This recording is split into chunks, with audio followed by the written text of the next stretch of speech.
Good morning. Ngasi card message ngasi ko ngasi card message se ko gi rashi gi matung ina ko card se trying to get out of jage trying to shidagi shai shai rashi ma pado khala khala ga mai taro gi ngasi ko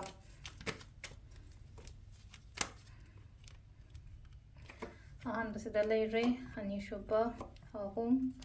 mari manga taru taret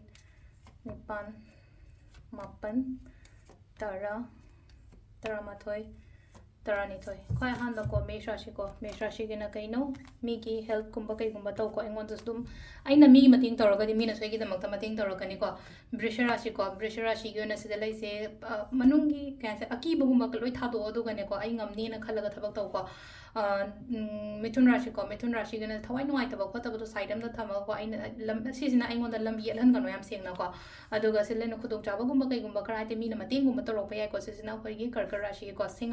Singer Rashi, no Honaga, the Bamatamoina Oi, Tabagangani, Toyangani, Hadi, Kainako, Kanaba China, Payaring, avoid Toko, Adoga, next season of Pagi, Kanoko, Hadi, Tularashi, I'm the energetic when the Tabato Wamatamnico, Kanaganiko, Kanogana, Hadi, Hoisina, Bridget Rashi, and Hadi Tabatomatam, the Kana, Kopa, Mamaleko, Sisiam Pana, Hatanamit, Hadi Hen, Pishansha Lapo, and Oilico,